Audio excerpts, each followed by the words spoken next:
नए जमाने की सोच।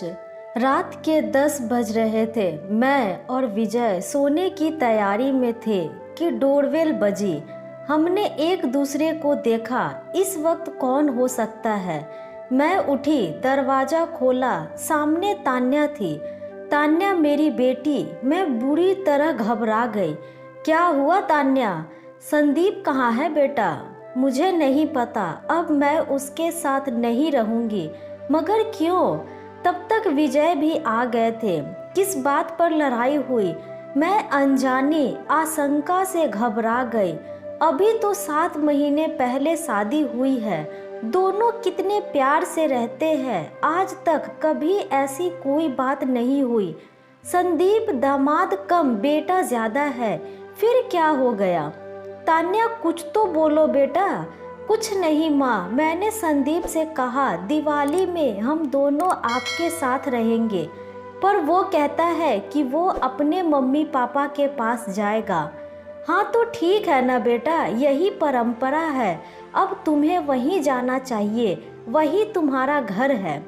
क्यों माँ, अब ये मेरा घर नहीं? तान्या ने मेरी तरफ अजीब नज़रों से देखा।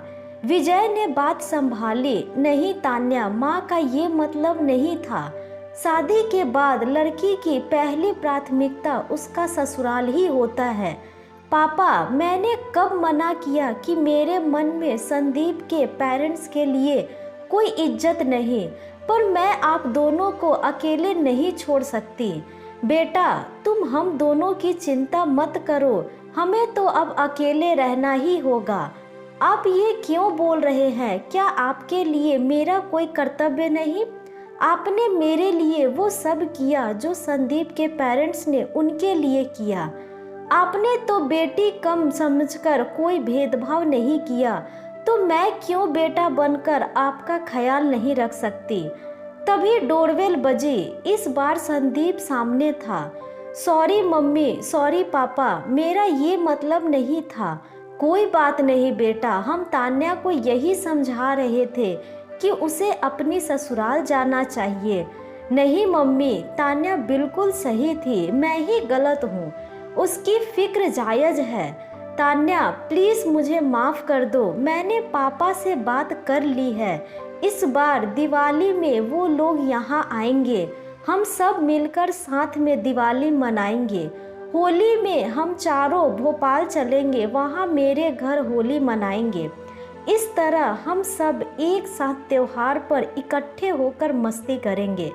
दोनों कॉफ़ी पीकर अपने घर चले गए। मैं दंग रह गई आज की युवा सोच पर।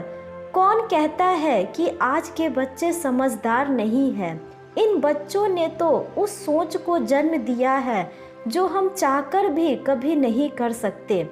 समाज के डर से, रीति रिवाज के नाम पर इस नई सोच को, नए जज्बात को सलाम। तो दोस्तों, यह थी हमारी आज की कहानी। आपको यह कहानी कैसी लगी हमें कमेंट करके ज़रूर बताएं। साथ ही लाइक एंड सब्सक्राइब करना ना भूलें। धन्यवाद।